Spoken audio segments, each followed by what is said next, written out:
പോലീസിനെ ദിവസങ്ങളോളം വട്ടം കറക്കിയ ശേഷമാണ് അർജുൻ ആയങ്കി ഒടുവിൽ പിടിയിലായത്. ഫേസ്ബുക്കിൽ പോസ്റ്റിട്ട് പോലീസിനെ വെല്ലുവിളിച്ച് നാടകീയമായിരുന്നു ഒളിവ് ജീവിതം. ഒടുവിൽ സ്വന്തം നാട്ടിൽ വെച്ച് തന്നെ പോലീസ് പിടിയിലുമായി.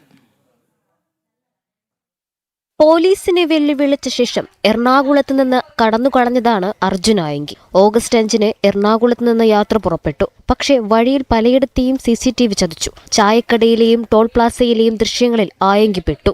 ഒടുവിൽ സുരക്ഷിത കേന്ദ്രം തേടി സ്വന്തം ജില്ലയായ കണ്ണൂരിലേക്കെത്തി. ആയങ്കിയുടെ സുഹൃത്തുക്കളും പരിചയക്കാരുമെല്ലാം അതിനോടകം നിരീക്ഷണത്തിലായിരുന്നു. അഴീക്കോട് നിന്ന് തളിപ്പറമ്പ്, മട്ടന്നൂർ തുടങ്ങിയ പ്രദേശങ്ങളിലേക്ക് ആയങ്കി കടന്നു. പിന്നാലെ തളിപ്പറമ്പ് നഗരത്തിലെ ഒരു ബാർ ഹോട്ടലിലും ഒളിവിൽ കഴിഞ്ഞു. ഇതിനിടയിലായിരുന്നു സമൂഹമാധ്യമങ്ങൾ വഴി പോലീസിന് നേരെയുള്ള തുടർച്ചയായ വെല്ലുവിളികൾ. പിടിക്കാമെങ്കിൽ പിടിച്ചോ എന്ന പരിഹാസം കൂടിയായപ്പോൾ പോലീസിനും വാശിയായി.